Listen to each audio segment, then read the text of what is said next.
सूत्र ही गणित का मूल आधार होता है। अगर सूत्र नहीं पता है तो आपको गणित कितना भी आती है सब बेकार है। इसलिए प्यारे बच्चों, इसको ध्यान से समझ लीजिए, इसके बिना पूरा का पूरा गणित बेकार है। सबसे पहले मैं ले चलता हूँ आपको अध्याय 1 की तरफ।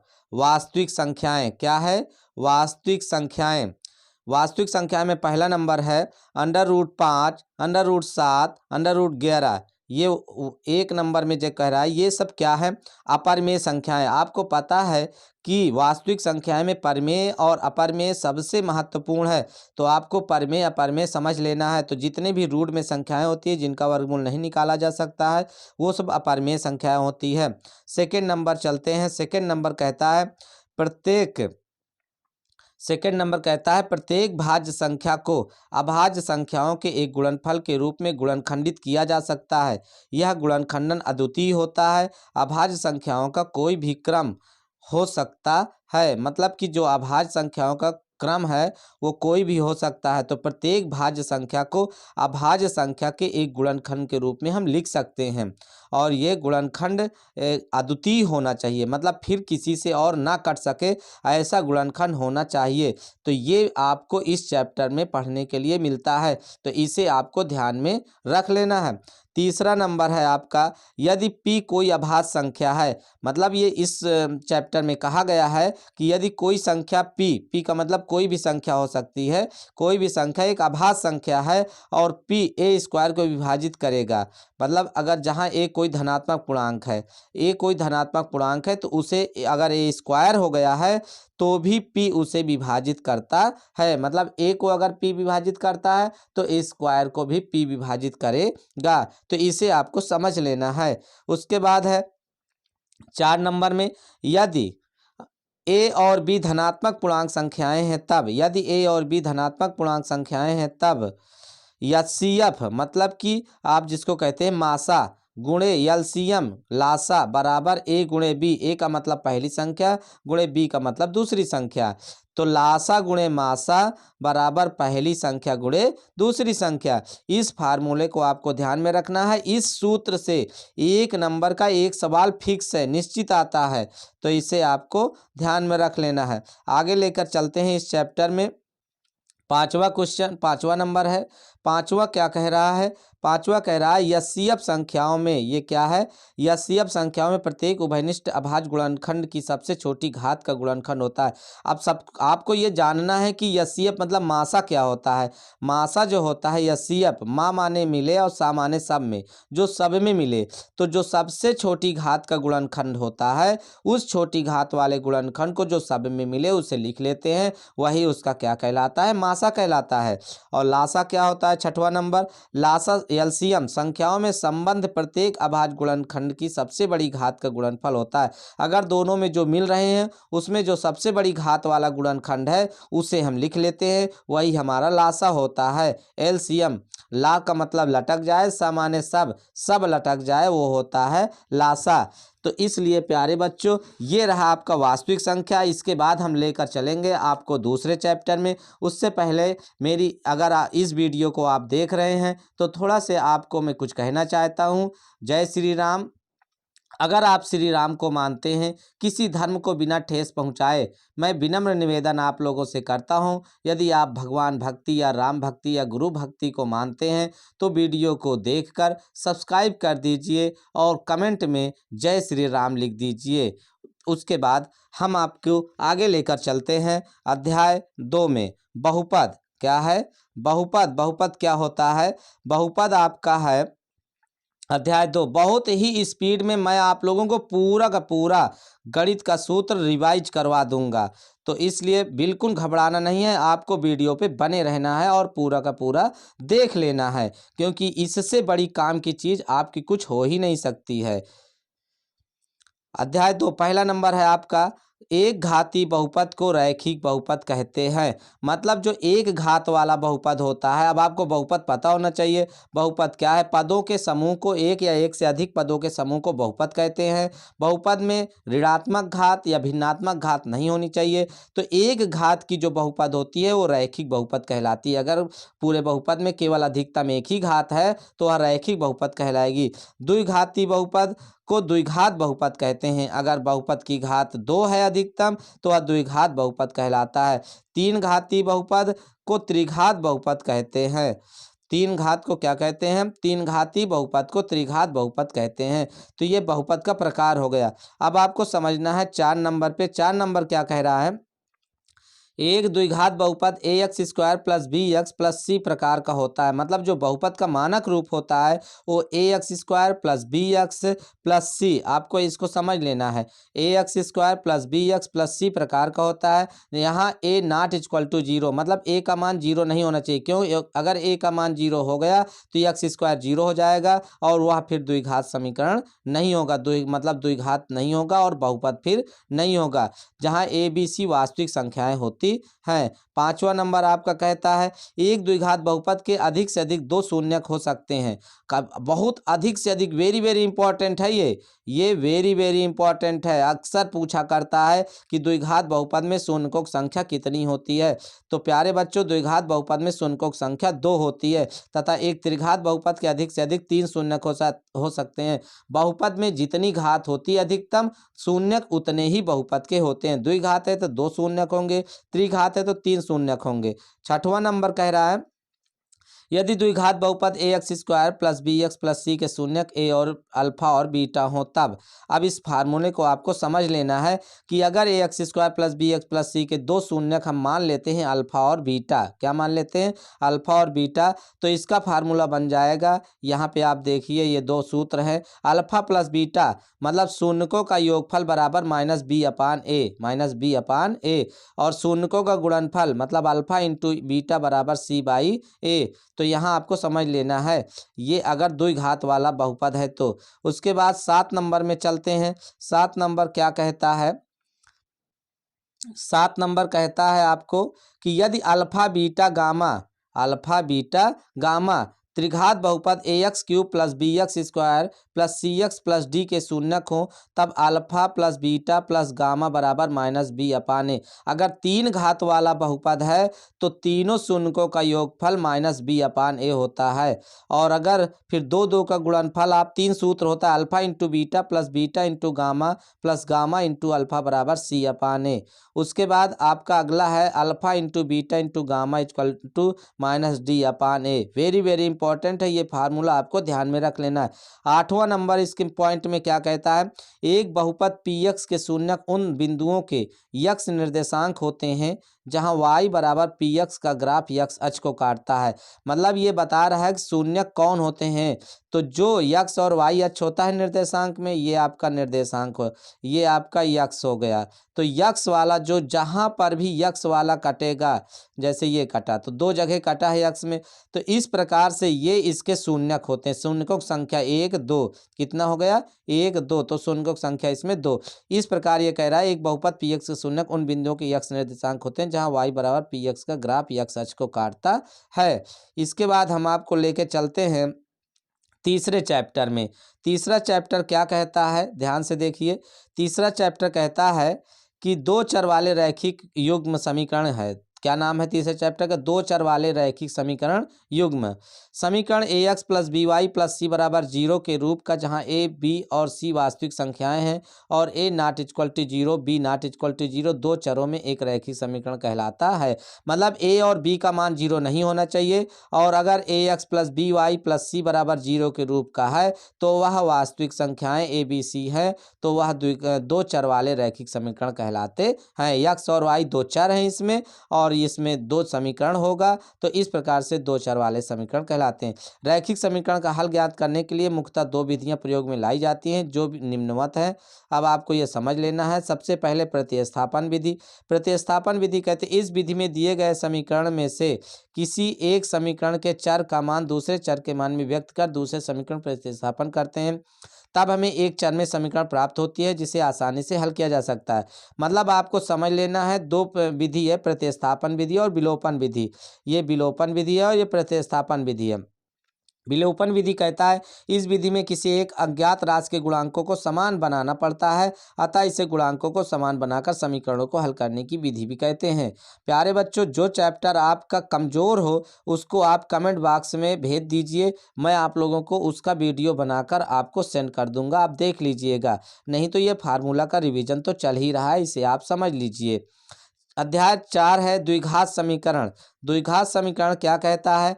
द्विघात समीकरण, अब वहाँ जो आपका बहुपद था वही द्विघात समीकरण, लेकिन अंतर सिर्फ ये है कि ये समीकरण बन गया है, वो समीकरण उसमें नहीं था। बराबर जीरो, अगर बराबर जीरो है तो वह समीकरण कहलाता है।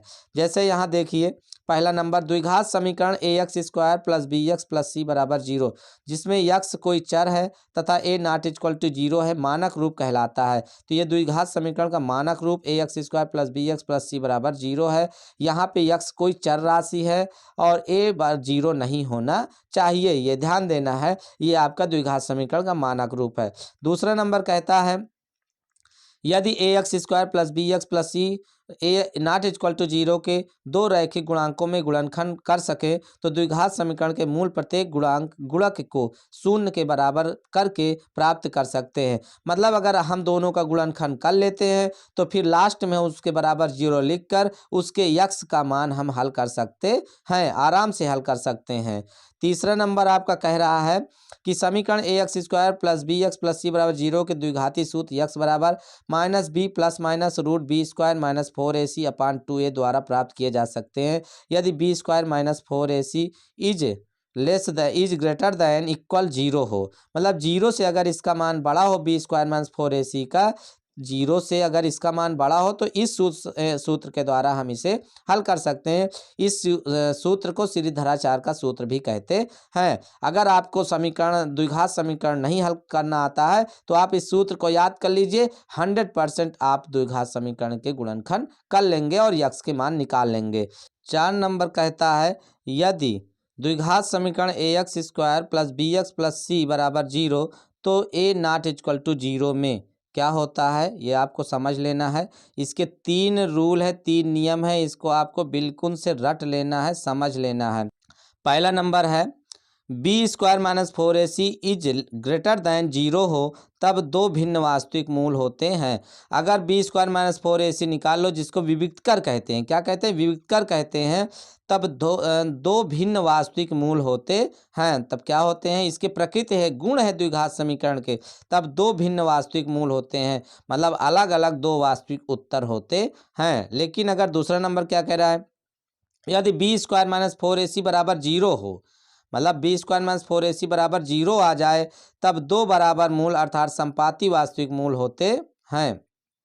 तीसरा नंबर क्या कहता है, यदि B square minus 4ac is less than zero हो तो कोई वास्तविक मूल नहीं होते हैं। तो आपको निकालना, अगर प्रकृति पूछे, गुण पूछे, किस प्रकार से गुणनखंड करना है, अगर होगा कि नहीं होगा, अगर ध्यान से समझना है तो बी स्क्वायर माइनस 4ac निकाल लो। अगर जीरो से बड़ा है तो उसके दो भिन्न वास्तविक मूल होंगे, अगर जीरो के बराबर है तो मूल बराबर होंगे, दोनों मूल समान आएंगे अर्थात संपाती वास्तविक मूल होते हैं। अगर जीरो से छोटा आता है तो उसका कोई भी मूल नहीं होता है। पांचवा नंबर है विविक्तर बराबर बी स्क्वायर माइनस 4ac, सूत्र डी होता है, डी बराबर बी स्क्वायर माइनस 4ac। छठवां नंबर है यदि बी स्क्वायर माइनस 4ac बराबर जीरो तो दोनों मूल माइनस बी अपान 2a होते हैं। अगर बी स्क्वायर माइनस 4ac बराबर जीरो हो जाए तो दोनों मूल आपका जो आएगा माइनस बी अपान 2a आएगा। तो ये आपको समझ लेना है। इसके बाद हम लेके चलते हैं आपको अध्याय नंबर 5 समांतर श्रेणी। समांतर श्रेणी में क्या कहता है, माना कि समांतर श्रेणी ए प्लस डी, पहला नंबर कहता है कि कोई भी समांतर श्रेणी अगर आपको मानना है तो a plus D, A plus 2d, A plus 3d का प्रथम पद ए और सार्वंतर डी हो तब यनवा पद का ये सूत्र होता है, यनवा पद बराबर a plus n minus 1 into d, जहाँ ए क्या है, प्रथम पद है, डी क्या है, सार्वंतर है, और यन क्या है, पदों की संख्या है। तो इस प्रकार से ये फार्मूला वेरी दो सूत्र तो वेरी इंपॉर्टेंट है, इसमें आपको ध्यान दे देना है और कुछ नहीं। समांतर श्रेणी में अगर आपको फार्मूला आ गया तो आप सवाल 100% कर लोगे। दूसरा नंबर कह रहा है समांतर श्रेणी की n पदों का योगफल यस n बराबर n/2 कोष्टक में 2a plus n minus 1 into d होता है। यदि प्रथम पद ए, अंतिम पद यल तथा पदों की संख्या n ज्ञात हो, तब n पदों का योगफल जो होगा, n पदों का योगफल निकालना है अगर, तो n/2 कोष्टक में a प्लस यल और अंत से nवां पद निकालना है बराबर, तो l minus n minus 1 into d होता है। तो इसे आपको समझ लेना है, कॉपी में इसे नोट कर लेना है, लिख लेना है। ये वेरी वेरी इंपॉर्टेंट है पेपर के लिए, इसलिए इस वीडियो को पूरा आप देखिएगा। 3 क्या कहता है, प्रथम पद ए और सार्वंतर डी वाली समांतर श्रेणी की nवां पद या व्यापक पद an निम्नलिखित सूत्र द्वारा प्राप्त होता है। an बराबर a plus n minus 1 into d होता है। चौथा नंबर है, प्रथम पद ए और सार्वंतर डी तथा अंतिम पद यल हो, तब अंत से आरवां पद l minus r minus 1 into d होता है। तो ये समांतर श्रेणी का, इसमें दो फार्मूला आपके लिए वेरी इंपॉर्टेंट है, एक तो ऊपर नवां पद और दूसरा जो n पदों का योगफल, इसे आपको समझ लेना है। इसके बाद हम ले चलते हैं आपको अध्याय नंबर 6 त्रिभुज की ओर। त्रिभुज क्या कहता है, ध्यान से समझना। पहला नंबर है, दो आकृतियां जिनके आधार समान हो परंतु आवश्यक रूप से आमाप समान न हो, समरूप आकृतियां कहलाती हैं। अगर उनके आधार समान है और उसका जो आमाप है वो समान न हो तो समरूप त्रिभुज कहलाता है। दूसरा नंबर है, सभी सर्वांगसम आकृतियां समरूप होती हैं परंतु इसका विलोम सत्य नहीं है। तीसरा नंबर है, यदि एक रेखा किसी त्रिभुज की दो भुजाओं को एक ही अनुपात विभाजित करे तो यह रेखा तीसरी भुजा के समांतर होती है। चौथा नंबर है, भुजाओं की समान संख्या वाले दो बहुभुज समरूप होते हैं यदि उनके संगत कोण बराबर हों, उनकी संगत भुजाएं एक ही अनुपात समानुपाती हों। पांचवा नंबर, यदि किसी त्रिभुज की एक भुजा के समांतर अन्य दो भुजाओं को भिन्न भिन्न बिंदुओं पर प्रतिच्छेद करने के लिए एक रेखा खींची जाए तो ये अन्य दो भुजाएं एक ही अनुपात में विभाजित हो जाती है। छठवां नंबर है, यदि दो त्रिभुजों में संगत कोण बराबर हों तो उनकी संगत भुजाएं एक ही अनुपात में होती हैं, इसीलिए दोनों त्रिभुज समरूप होते हैं। आपको मैं बताना चाहता हूं कि त्रिभुज में आपको केवल अब समरूप पढ़ना है, बस समरूप किस पर, ये समरूपता के सब नियम हैं, इसे आपको याद कर लेना है और फिर उसके बाद आपका त्रिभुज का चैप्टर तैयार हो जाएगा। सातवां नंबर क्या कहता है, सातवां नंबर कहता है, यदि दो त्रिभुजों में एक त्रिभुज के दो कोण क्रमशः दूसरे त्रिभुज के कोणों के बराबर हों तो दोनों त्रिभुज समरूप होते हैं। यदि दो त्रिभुजों में एक त्रिभुज के दो कोण और दूसरे त्रिभुज के कोणों के बराबर हों, मतलब कि एक त्रिभुज का दो कोण दूसरे का दो कोण बराबर हो तो वह त्रिभुज समरूप होता है। आठवां नंबर है, यदि दो त्रिभुजों में संगत भुजाएं एक ही अनुपात में हो तो उनके संगत कोण भी बराबर होते हैं, इसलिए दोनों त्रिभुज समरूप होते हैं। नौवां नंबर है, यदि एक त्रिभुज का एक कोण दूसरे त्रिभुज के एक कोण के बराबर हो तथा इन कोणों को अंतर्गत करने वाली भुजाएं एक ही अनुपात में हो तो दोनों त्रिभुज समरूप होते हैं। 10वां नंबर क्या कह रहा है, यदि एक समकोण त्रिभुज के समकोण वाले शीर्ष से उसके कर्ण पर लंब डाला जाए तो लंब के दोनों ओर बनने वाले त्रिभुज संपूर्ण त्रिभुज समरूप होते हैं तथा परस्पर भी समरूप होते हैं। ये एक प्रकार से सब प्रमेय है, इसको आपको केवल याद कर लेना है, इसके क्या रूल हैं, फिर आपका गलत होने वाला नहीं है। आगे हम लेके चलते हैं अध्याय नंबर 7 में। अध्याय नंबर 7 कहता है, निर्देशांक ज्यामिति क्या है, कोऑर्डिनेट ज्योमेट्री। पहला नंबर है, P(x1) y1 कोई निर्देशांक है, Q(x2) y2 निर्देशांक है, के बीच की दूरी अगर d निकालना है तो रूट x1 माइनस x2 का whole square plus y1 minus y2 का होल स्क्वायर, या फिर इसको हम लिख सकते हैं रूट x2 माइनस x1 का whole square plus y2 minus y1 का होल स्क्वायर। ये और ये दोनों एक ही फार्मूला है, दोनों में कोई अंतर नहीं, चाहे x1 पहले रखो चाहे x2 पहले रखो, चाहे y1 पहले रखो चाहे y2 पहले रखो, कोई भी दिक्कत नहीं है। तो इस प्रकार से ये दूरी आप निकाल सकते हो। प्यारे बच्चों, आप लोगों ने मैथ पढ़ा, केवल आपको ये रिवीजन का काम करेगा। रिवीजन आपको पेपर में देने जाने से पहले इसको केवल देख लेना है, सुन लेना है, समझ लेना है, जिससे पूरा सूत्र रिवाइज हो जाए और कोई भी कंफ्यूजन किसी भी सूत्र में ना रहे। दूसरा नंबर लेके चलते हैं, बिंदु P(x,y) की मूल बिंदु से दूरी अगर निकालना है, अगर मूल बिंदु का मतलब एक निर्देशांक 0 0 हो जाता है तो रूट x² प्लस y² होती है। तीसरा नंबर है, उस बिंदु P(x,y) के निर्देशांक जो बिंदु a x1 y1 और b x2 y2 को जोड़ने वाले रेखाखंड को m1 अनुपात m2 के अनुपात में आंतरिक रूप से विभाजित करता है, निम्नलिखित होते हैं। अगर अंतः विभाजित करता है या बाय विभाजित करता है तो उसके फार्मूला होते हैं। यहाँ आपको अंतः वाला समझ लेना है कि क्या होता है। अगर कोई m1 m2 के अनुपात में विभाजित करता है रेखाखंड को कोई भी निर्देशांक, तो यक्स और वाई के जो निर्देशांक बिंदु निकलेंगे वो होते हैं, यक्स का जो निकलेगा यहाँ समझ लीजिए, वाई का जो निकलेगा ये है m1 x2 plus m2 x1 अपान m1 प्लस m2, या फिर y का जो निकलेगा m1 y2 plus m2 y1 बटे m1 प्लस m2 होता है। तो ये आपको समझ लेना है। इसके बाद हम 4 नंबर पे चलते हैं। 4 क्या कहता है?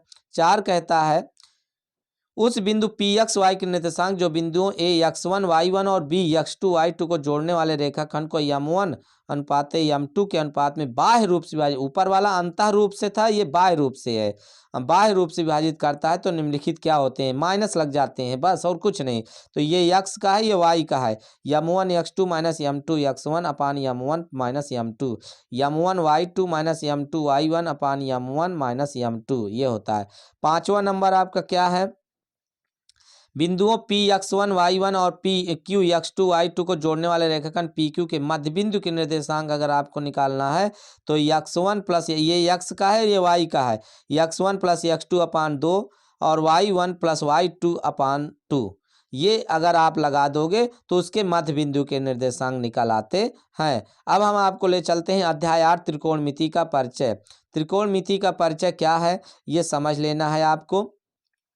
पहला नंबर, समकोण त्रिभुज एबीसी में जिसका कोण बी समकोण है। त्रिकोणमिति का जो परिचय है वो तभी काम करता है जब उस त्रिभुज का एक कोण समकोण होना चाहिए, अगर समकोण नहीं है तो ये सूत्र सब नहीं काम करेंगे। तो साइन ए बराबर होता है, देख लीजिए, कास या टैन, और इसके उल्टा आपका होता है सेक कोसेक और काट जो भी। तो साइन ए बराबर होता है कोण ए की सम्मुख भुजा बटे कर्ण, कास ए बराबर कोण ए की संलग्न भुजा बटे कर्ण, का टैन ए बराबर होता है कोण ए की सम्मुख भुजा बटे कोण ए की संलग्न भुजा। तो ये आपको समझ लेना है। दूसरा नंबर कह रहा है कौसे के बराबर, ये व्युत्क्रम वाला है, 1 बटे साइन ए, से के बराबर 1 बटे कास ए, टैन ए बराबर 1 बटे काट ए, टैन ए बराबर ए साइन ए बटे कास ए। ये व्युत्क्रम और अनुपात वाला फार्मूला है, इसको ध्यान रखना है, इसकी बहुत ज़्यादा जरूरत पड़ती है। तीसरा नंबर है यदि साइन ए या कास ए का मान कभी भी 1 से अधिक नहीं होता है, ये आपको याद रखना है, साइन ए और कास ए का मान कभी भी 1 से अधिक नहीं होता है, जबकि सेक ए या कोसेक ए का मान सदैव 1 से अधिक या 1 के बराबर होता है। याद रखना, साइन और कास का मान 1 से अधिक कभी नहीं होता है और सेक या कोसेक ए का मान 1 या 1 से अधिक या 1 के बराबर होता है। आगे हम लेके चलते हैं आपको चौथे नंबर पे ध्यान देना है, क्या है ये, साइन स्क्वायर ए प्लस कास स्क्वायर ए बराबर 1 होता है। ये 3 फार्मूला, इसी से 3 और बन गए हैं, तो ज़्यादा आपको नहीं समझना, ये 3 याद कर लेना है। दूसरा है सेक स्क्वायर ए माइनस टैन स्क्वायर ए बराबर, सेक स्क्वायर ए माइनस टैन स्क्वायर ए बराबर 1, जहाँ ए का मान जो हो 0 अंश के बराबर या 0 अंश से बड़ा 90 अंश से छोटा होना चाहिए। कोसेक स्क्वायर ए बराबर होता है 1 प्लस काट स्क्वायर ए, जहाँ 0 अंश का मान ए का मान 0 अंश से बड़ा और 90 अंश के बराबर या 90 अंश से छोटा होना चाहिए। इस प्रकार ये आपका 3 फार्मूला वेरी वेरी इंपॉर्टेंट होता है। इसके बाद हम आपको ले चलते हैं अध्याय नंबर 9 में। अध्याय नंबर 9 क्या कहता है, ध्यान दीजिए। अध्याय नंबर 9 कहते हैं त्रिकोणमिति के कुछ अनुप्रयोग कैसे निकाले जाते हैं, ये ध्यान से सुन लीजिए। पहला नंबर है, जब कोई वस्तु हमारे नेत्र के क्षैतिज तल से ऊपर स्थित हो तो हमें उस वस्तु को देखने के लिए अपना सिर ऊपर उठाना पड़ता है। इस क्रिया में हमारे नेत्र एक कोण बनाते हुए घूमते हैं, इस कोण को उन्नयन कोण कहते हैं। क्या कहते हैं? उन्नयन कोण कहते हैं।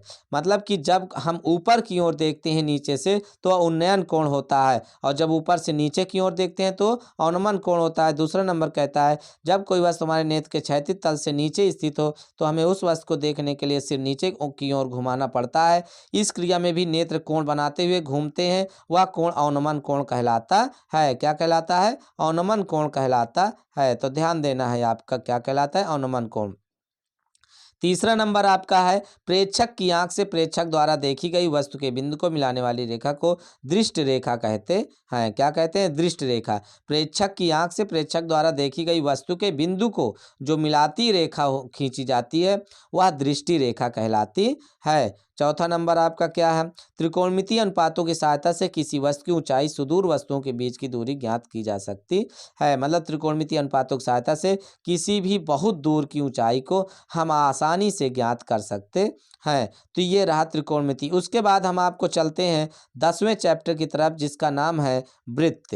वृत्त क्या है? पहला नंबर, वृत्त की स्पर्श रेखा स्पर्श बिंदु से जाने वाली, पहला नंबर कहता है वृत्त की स्पर्श रेखा स्पर्श बिंदु से जाने वाली रेखा पर लंब होती है। क्या होती है? वृत्त की स्पर्श रेखा स्पर्श बिंदु से जाने वाली रेखा पर लंब होती है। ये प्रमेय है, आपको ये पांचों को याद कर लेना है, याद रखिएगा, बस रट लो पढ़ के समझ के, और 1 से 2 बार सुनोगे अपने आप रट जाएगा। वृत्त की जो स्पर्श रेखा होती है वो बिंदु से जाने वाली रेखा पर वो क्या होती है? लंब होती है। दूसरा नंबर, बाह्य बिंदु। बाह्य बिंदु से किसी वृत्त पर खींची गई दोनों स्पर्श रेखाओं की लंबाइयां समान होती है। मतलब कि बाह्य बिंदु से, जो बाह्य बिंदु से अगर किसी वृत्त पर खींची गई दोनों स्पर्श रेखाओं की लंबाई है, अगर कोई बाहर बिंदु है और उससे, मतलब बाहर बिंदु है आप समझ लीजिए, और यहाँ से यहाँ खींची जा रही है, तो इनकी दोनों की लंबाइयाँ क्या होंगी? इसकी आपस में बराबर होंगी। ठीक है ना, समझ में आ गया होगा प्यारे बच्चों।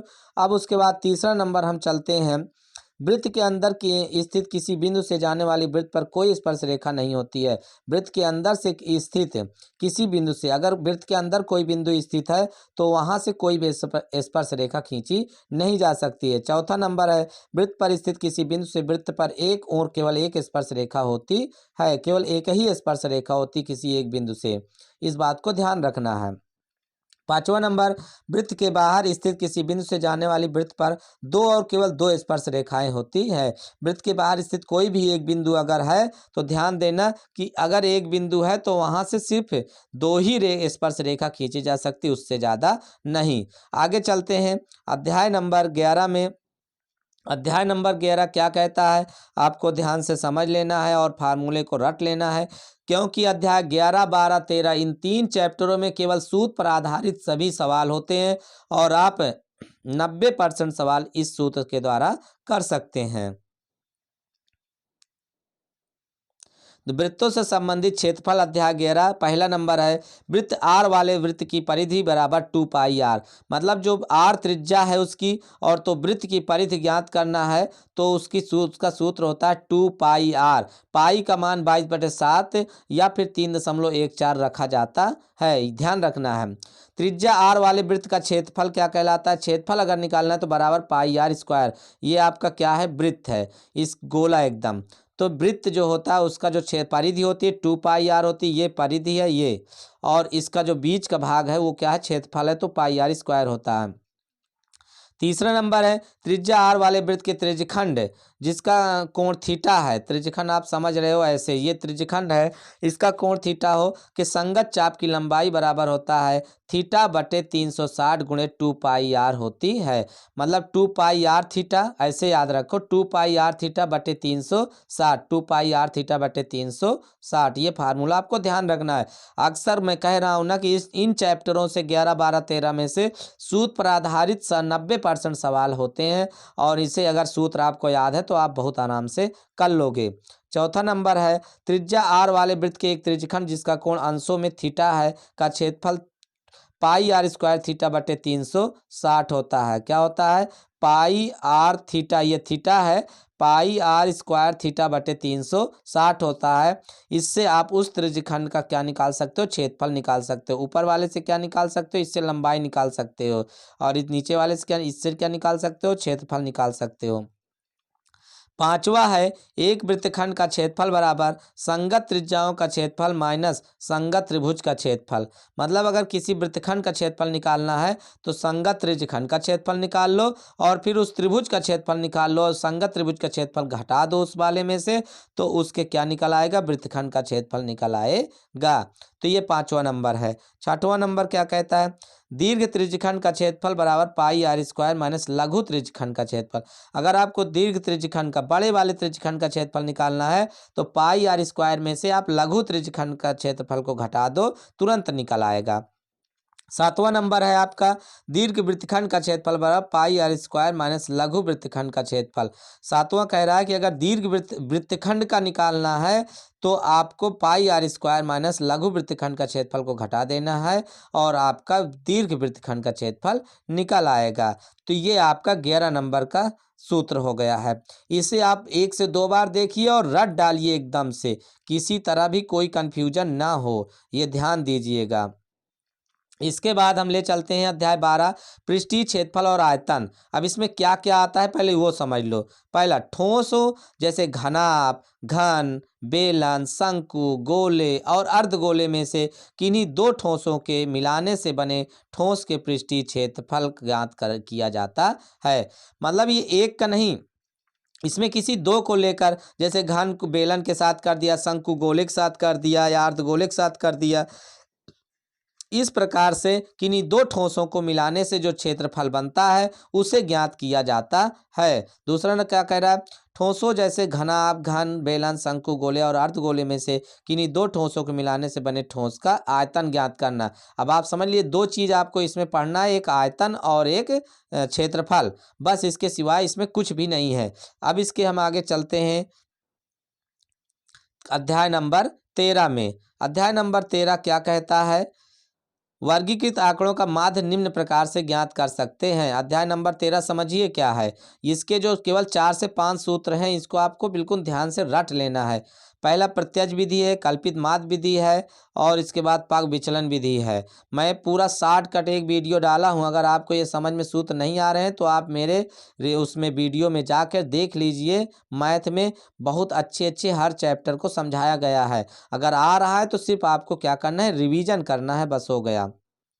पहला नंबर प्रत्यक्ष विधि से क्या कह रहा है, यक्स बार मतलब समांतर माध्य बराबर सिग्मा एफ यक्स बटे सिग्मा एफ। ये एफ आई एक्स आई का मतलब इंटीजर्स नंबर पूरे नंबरों का लिया गया है, इसलिए एफ आई एक्स आई लगाया गया है। तो समांतर माध्य बराबर सिग्मा एफ यक्स, सिग्मा माने होता है जोड़, एफ यक्स के गुणनफलों का जोड़ और एफ के जोड़ से भाग दिया जाता है तो समांतर माध्य निकल आता है। तो प्रत्यक्ष विधि ये कहलाती है यक्स समांतर माध्य बराबर सिग्मा एफ यक्स बटे सिग्मा एफ। दूसरा कल्पित माध्य विधि कहती है समांतर माध्य बराबर ए प्लस, ए क्या है, कल्पित माध्य है, a plus sigma f d upon sigma f. पग विचलन विधि क्या कहता है, पग विचलन विधि से कहता है समांतर माध्य अगर निकालना है तो a plus sigma f i u i बटे सिग्मा एफ आई और फिर इसको कोष्टक में बंद करके गुणे एच। आपको याद रखना है और सवाल में समझ लेना है कि ये सब क्या है, क्योंकि वीडियो लंबा हो रहा है इसलिए मैं ज़्यादा एक्सप्लेन से इसको नहीं समझाऊंगा। नहीं, अगर आपको ज़रूरत है तो आप कमेंट करिए, कमेंट बॉक्स में कमेंट करिए, मैं आपको फिर लिंक भेज दूंगा या मैं आपको पीडीएफ दे दूंगा या मैं फिर आपको वीडियो के द्वारा समझा ही दूंगा। इसके बाद हम चलते हैं आगे। हम ये मान कर चलते हैं कि प्रत्येक वर्ग की बारंबारता उसके माध्य बिंदु अर्थात वर्ग चिन्ह पर स्थित है। दूसरा क्या कहता है, वर्गीकृत आंकड़ों का माध्यक, जिसको कहते हैं माध्यक मतलब कि आप समझ लीजिए कि जिसको कहते हैं मध्य, माध्यक निम्नलिखित सूत्र द्वारा ज्ञात कर सकते हैं, जिसको माध्यिका भी कहा जाता है। क्या कहा जाता है, माध्यिका। माध्यक या माध्यिका एक ही है, तो एक ही फार्मूला है, इसको समझ लेना है। माध्यक मतलब माध्यिका बराबर यल वन, यहाँ पे यल प्लस है, यल वन भी कह सकते हो, यल प्लस कोष्टक में n by two minus C F upon F गुणे एच। इसमें संचयी बारंबारता निकालनी पड़ती है, वीडियो पड़ा हुआ है, एक ही सवाल से मैंने पूरे को रिवीजन करवा दिया है, उसको आप जाके देख लीजिए, फिर सूत्र देखिए, आपको बिल्कुल रट जाएगा, आपका सारा कंफ्यूजन दूर हो जाएगा। इसके बाद हम चलते हैं तीसरा नंबर वर्गीकृत आंकड़ों का बहुलक निम्नलिखित सूत्र द्वारा ज्ञात। इसका भी एक ही सूत्र है और समझ लिए 10 नंबर आपका पक्का है अगर आप इसे ध्यान दे लेते हैं तो। बहुलक बराबर यल प्लस कोष्टक में F one minus F zero upon two F one minus F zero minus F two गुणे एच। ये F one F zero F two क्या है, इसको आपको समझ लेना है कि बहुलक वर्ग की बारंबारता है। कौन, एक ऊपर की बारंबारता, एक नीचे की, एक खुद बहुलक की वर्ग की बारंबारता है, 3 होती है। उसी को आप रखोगे और तुरंत आपका निकल आएगा बहुलक। ठीक है, तो प्यारे दोस्तों आपके समझ में आ रहा होगा फार्मूला, इसको आप पूरा रिवाइज कर लीजिए। समय एकदम मत देखिएगा कि कितना हो रहा है कितना नहीं। अगर आप ऐसा करते हैं तो आप समझ लीजिए आपके लिए कक्षा 10 के बोर्ड पेपर मैथ में आप लगभग 100% पेपर को हल करके आएंगे निश्चित तरीके से। अब आगे हम चलते हैं, क्या कह रहा है, जहाँ संकेत अपना स्वाभाविक अर्थ रखते हैं, ये आपको समझ लेना है। चौथा नंबर है, वर्गीकृत आंकड़ों के बहुलक और माध्यक परिकलन करने के लिए सूत्र का प्रयोग करने से पहले ये जान लेना चाहिए कि वर्ग अंतराल सतत है। मतलब वर्ग अंतराल क्रमागत होना चाहिए, सतत होना चाहिए, अर्थात क्रम से होना चाहिए, तभी ये सब फार्मूले लागू होते हैं। इसको आपको ध्यान रखना है। अब ये आपका लास्ट चैप्टर है, जिसका नाम है अध्याय 14, जिसको कहते हैं प्रायिकता, प्रोबेबिलिटी।